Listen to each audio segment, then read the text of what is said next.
Morning. It's lovely and sunny. Decided to come and stand in the garden. Well, I was going to sit in the garden, but it's freezing and I only have this flannel on.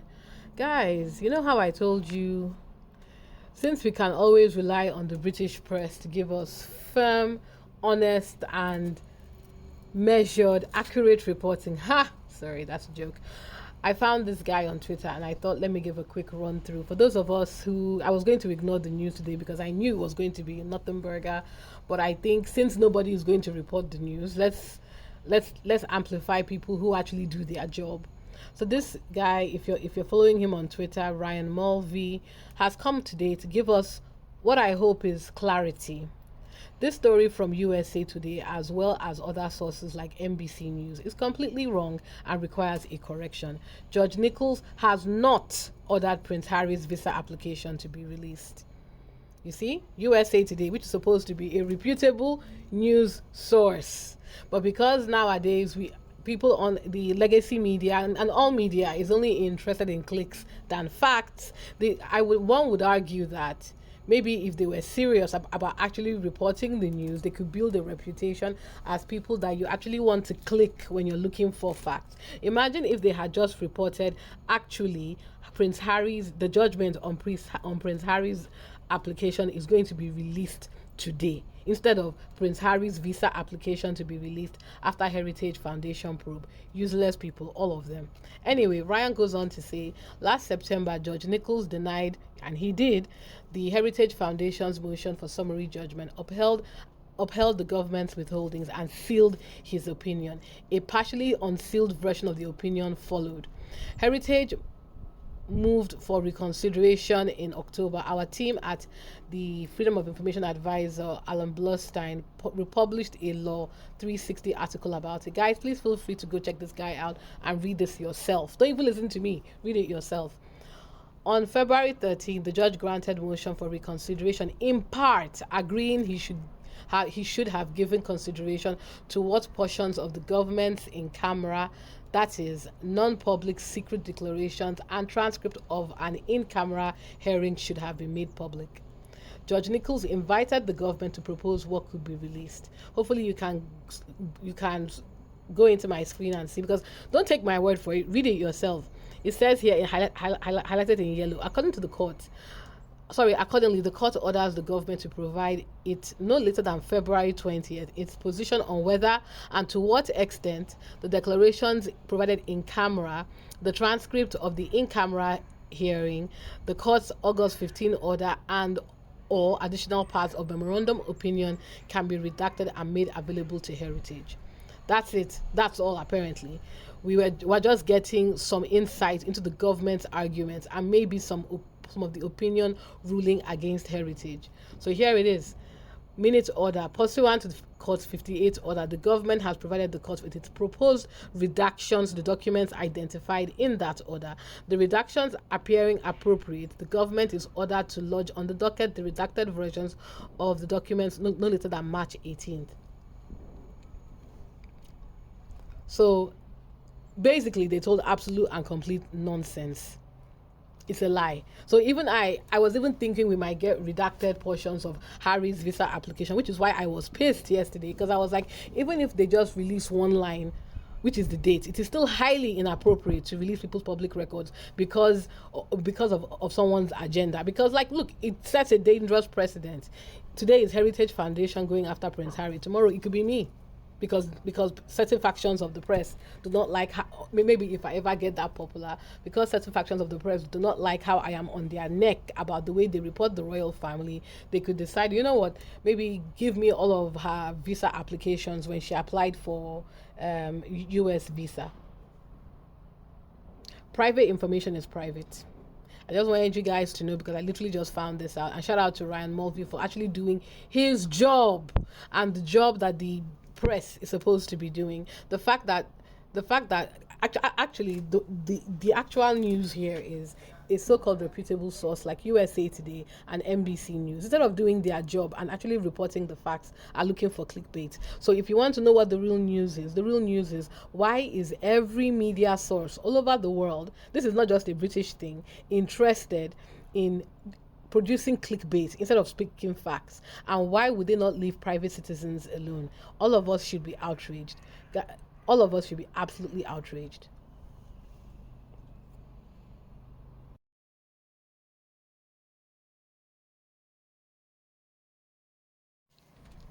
And now, guys, let us get back to the regular reporting of the so-called British press when it comes to the working royals who are actually taking our tax money, those of us who live in the UK, to fund their very existence. Welcome back. It has been a tough 12 months for the royals, but if the last week is anything to go by, King Charles and Princess Kate are back. Both have been keeping busy. Their diary... Let's clarify something. When she says the royals, Princess Kate and Charles are not the only members of the royal family, guys. Even the senior royals. William, Camilla, Sophie, Duke of Edinburgh, the Beatrice, and the other one, I don't know their name, sorry. But they are focusing on this too. I'm going somewhere with this. Stay with me. Filling up after a year when their health was the focus. And some former royals are also popping their heads back up too. Royal editor of the Daily Mirror, Russell Myers, joins me now from London.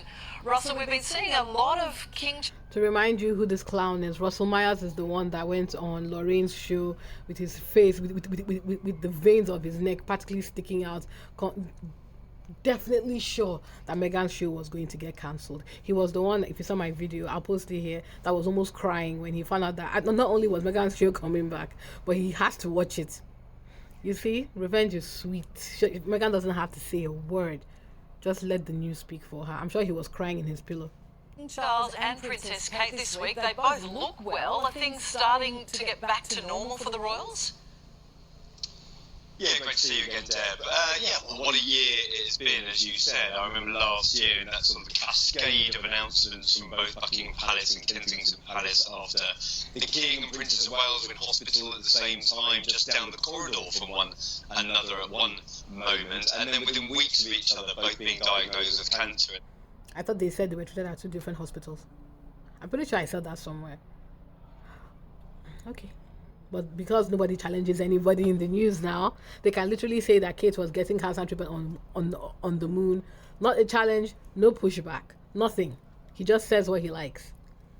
And there was a certain period last year when nobody really understood how the monarchy was actually going to keep the wheels on the track, so to speak, because the two main players being out of action and nobody knew how long for was quite... I want to remind everybody that the two people that were sick, that told us they had cancer, was Kate and Charles, which means William, the actual future king, and Camilla were able to work. You see, funny enough, and I can't believe I'm defending Camilla, I did see, although begrudgingly, Camilla working. I barely saw William. Oh, sorry. Right, guys, I forgot. The reason why he wasn't working less than he usually worked, less than the barely anything he does, is because Kate was receiving pre-cancer treatments, right? My bad. Quite disconcerting, but fantastic to see both the King and Princess of Wales back at the Commonwealth Day service in Westminster Abbey this week, because we have really missed them, and it's been quite a start to the year, both looking to make up for lost time, but they're certainly trying to feel their way back to duties, I feel. So he's just confirmed that as far as the royal rota is concerned, the actual first time we've seen all 4 of the most senior royals working is last week at the Commonwealth, where they got booed, by the way, and Lorraine humiliated herself by toadying and basically debased herself, almost orgasming at the sight of Kate looking unwell to me, wearing a red dress. Her bird brain linked that red dress to the Canadian-American tariff wars. I will repost that video so that you can see. I'm not making this up. I'm not trying to be rude or shady. It's all there. And the reason I brought up the point about them just working last week, Kate and her husband have taken 2 vacations this year. They had taken one lovely ski holiday. Ski holidays, for those of you who know about ski holidays, are very expensive. Not to mention that I'm sure they had their own private slope, private everything, which must have been in the hundreds of thousands. Not to mention security. And they also went to Mustique. 2 vacations this year, and the rota confirms their first proper royal engagement of the year was last week. Must be nice. And it's fantastic to see them both looking so fit and well as seeing them out and about with their duties. But Will and Kate have been out and about separately too. The King, we know, is not likely to be stepping down from the throne anytime soon, but is this a signal that they are really establishing themselves for the future? I would like to remind everybody, when Meghan and Harry went to, I think, a few events separately. Harry went to a lot of events, I think his birth month, September, because he actually is visible with a lot of the charities and causes that he supports. And Meghan only went out to support to events that supported her friends. The British media flooded our inbox. Those of you who pay attention to it, or those of you that are not even paying attention to it, that a divorce is imminent. But now, Kate and William, who, if you recall, Maureen was saying, actually known for doing separate events. Nobody is saying anything about their marriage. In fact, they see it as them prepping for stepping into the role of king and queen. You can't make this shit up. Well, certainly, I think there is one eye on the future. There has to be, because there had been so many months that had been lost to their various ailments. However, I think William and Kate have got a new path to tread, because they both have said in interviews. I remember being in South Africa with Prince William just a couple of months ago, where he was talking to the British media saying that things had changed. It had been his most brutal year, having to experience both his wife and his father having cancer. And for those of you who don't know why William went to waste his time in South Africa and harassed the locals, he was there to promote his Earthshot prize. Nobody watches, nobody cares about. You would think that the British media would try and amplify, which I'll give it to him. That is actually a pretty good cause. It's a cause that's supposed to help us with climate change and the environment, and to promote people who support sustainability and climate change. The British press did not mention anything about it, and his show flopped. There's a reason why I bring up this flop. Towards the end, I will show you why. Cancer, and I think things will change for them, certainly moving forward. They want to do things a little bit differently, and that starts with family first at the moment. And they're all presenting a united front, but with the Royals there's never a shortage of drama bubbling away underneath the surface. And the Commonwealth Day service was a bit of a reminder, really, of the rift between Harry and William, because that was the last time that we did see them together publicly. Is the relationship between Harry and William back on track? This was supposed to be a commentary about the Royals. Why are we talking about Harry? Why are we talking about Harry? And notice how she brought up Commonwealth. I thought she was going to refer to the fact that the biggest stars, the Hot Four, got booed at the Commonwealth. In short, the boos were so loud they had to. Whenever they showed that segment, they never actually put it with sound. Have you noticed they don't put sound whenever they show them walking into the church, or they show them in the church? Instead of talking about the fact that the royal family got booed, she went to go and bring Harry. Harry, who has not touched. She even said that the last time they were together was when they went to the Commonwealth service more than 5 years ago. So why is she bringing up Harry now? In any form? Well, it's astonishing. I mean, that was back in 2020, the last time we saw Harry. So why are we talking about him here now? So it was literally the few hours before they left their royal roles, and what a period that has been, both inside and outside the camp, I suppose. But in terms of Harry and William, I mean, they can be further from having a relationship. You know, a lot of things have happened, as we just discussed with the family. Harry and Meghan are doing their own thing. I mean, Meghan's off making TV shows and podcasts, and Harry's just trying to sort of pick up the pieces of where he left off. So I think they're very two different camps at the moment. The royal family have to get on with the business of running the firm, running the monarchy, and Harry and Meghan have been left to their own devices. But very, very sad occasions it's been over the last 5 years, but very different camps at the moment. And at the same time, we're seeing a lot more of Meghan at the moment with the Netflix special where she's cooking and hanging out with friends. How has that been received? Well, why are we talking about Meghan and Harry? Why are we talking about this, guys? Do you know, I genuinely didn't even know they were going to bring them up. I thought this was supposed to be a commentary on how they report the royal family, the working royal family. Why are Harry and Meghan here? This was a 4-minute segment. They're about, I'm sure they're about to dedicate more than a minute talking about Meghan and Harry now. Well, they'll tell you till they're blue in the face that no member of the royal family would watch it or listen to it, and they wouldn't comment on it. But maybe they have sort of piqued to their interest. I mean, everybody has been sort of watching possibly the first episode of Meghan's lifestyle show. It's been renewed for a second series, or it's certainly back for one in a few weeks' time. As I said, it's interesting that the King did a podcast with Apple Music this week talking about his love of Commonwealth artists. Even Kylie Minogue got a shout out. Thank goodness our Kylie was in the mix. Well, exactly. The King wanted to put his arm around everyone in the Commonwealth, and he has met Kylie before, of course, when she's performed. This is what constitutes public eye. Now let me just look at the topic of this video. It was spectacular return to the public eye for the royal family. So why are we talking about Harry and Meghan? They couldn't get through the segment without talking about Harry and Meghan because they know people would most likely have not clicked it. And let's talk about the fact that this woman did not. There's a talking point the royal roots I like to always bring up, that Harry and Meghan give interviews and they don't get challenged. No, at no point did she challenge him about the Commonwealth booze, about how the royal family is reacting to the amount of booze they got when they went for the Commonwealth Memorial. No point did she ask him about what is the plan, what plans do the royal family have for the Commonwealth, for the future of the Commonwealth. What are they doing to foster relationships with member countries in the Commonwealth? Nothing. Just talking about, they use the Commonwealth as a way to mention Harry. And these are the people that you want me to believe are giving honest reporting about the royal family. I genuinely did not click knowing that they were going to mention Harry's name. It's not even, I don't think it's not anywhere in their description. I genuinely thought this was going to be a discussion about the working royals. This is a sad state of affairs, guys. And for those of you that are fans of the royal family,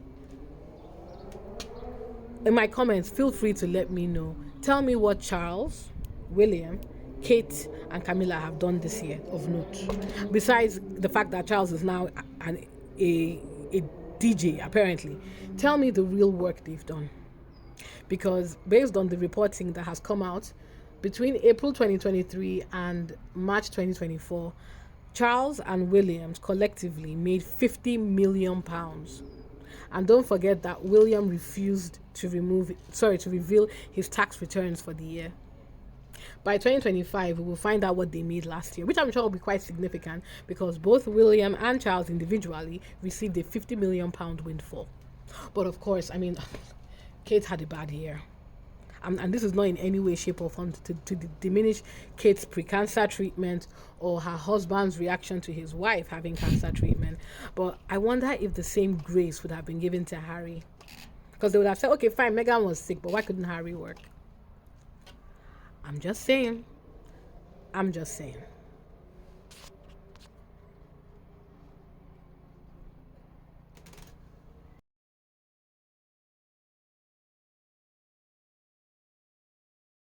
Guys, this is my last piece for the day on this segment.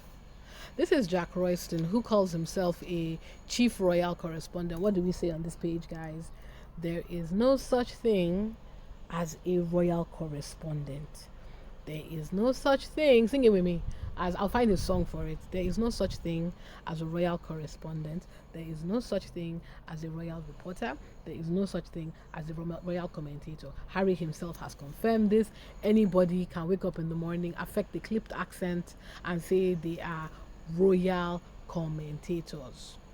Now, this clown, Jack Royston, the reason I bring him up is he is a hater, obviously. If you look at his Twitter, he has a podcast apparently, because of course he does. He's talking, they gave Camilla a front page. Look, I have to give props where props are due. Camilla has the press on lock. She's been playing this game since she was quite young, sleeping with her own woman's husband. So she obviously knows how to manage the press and get them to fall in line. Notice how nobody ever brings that up again. Anyway, see the toadying and the toe sucking he's done for the queen. Sorry, for the queen consort, right? Look at all that.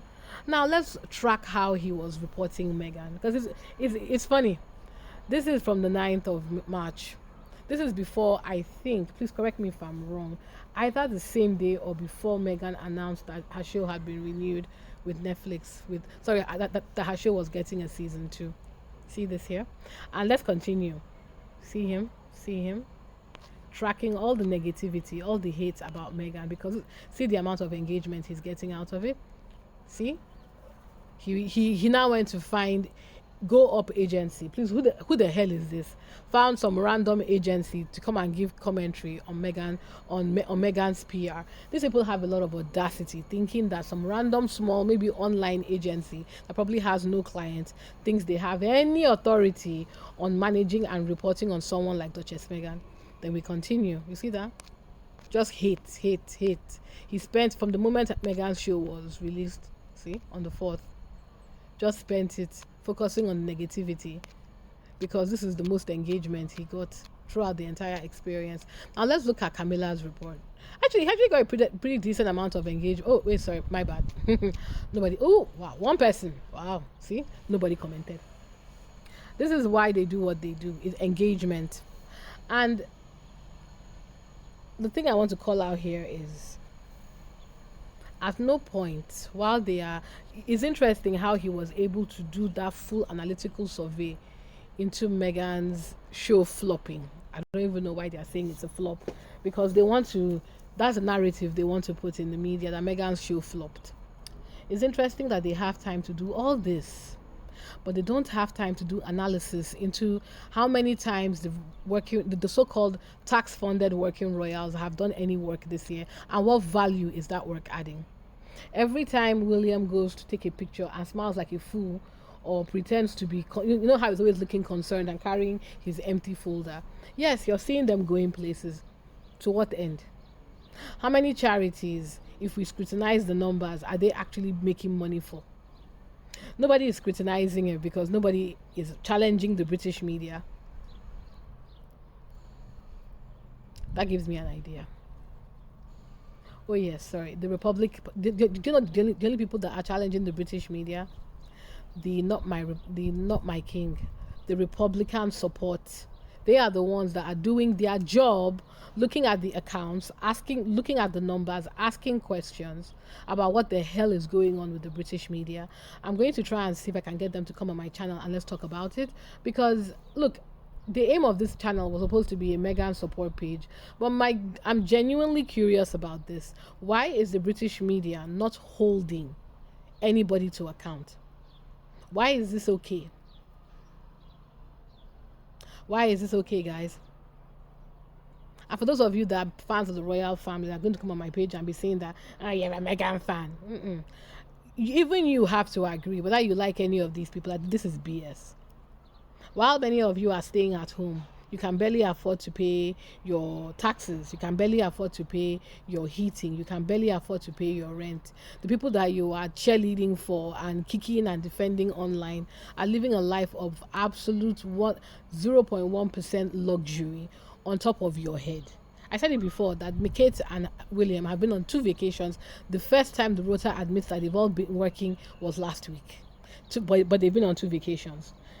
The last financial year, Charles and William pocketed at least £50 million each. That £50 million, have they thought, okay, you know what, this is messed up that we got all this money that we didn't earn, maybe we should give it to a charity? You know that they're not going to do that, because the royal family is a business, and a business that we are helping them subsidize, because while they are hoarding all their wealth, we are funding their lifestyle, and I think it's wrong. Also, they've also given the British press a blank check to harass private citizens, Harry and Meghan. And yeah, that's what I wanted to say, guys. I don't know. If you agree with me, please drop in my comments. If you don't agree, also drop in my comments. I'm trying to evolve this page a bit to be a bit more while we will call out the haters, I want us to be a bit more nuanced in how we do it, because it's not just an outlet for rage, but if we can in any way drive conversations and effect change, then I think we've done a good job. And yeah, please don't forget to share, like, subscribe. Continue to share, like, subscribe, guys. We need to start flooding the algorithm. Please do. I appreciate all of you so far, but please like, subscribe, and yeah, let's keep on the good fight. Have a good sunny day for those of you in London or down south in the UK. It's an absolutely brilliant day. I'm getting my tan on, and yeah, talk to you later. Bye.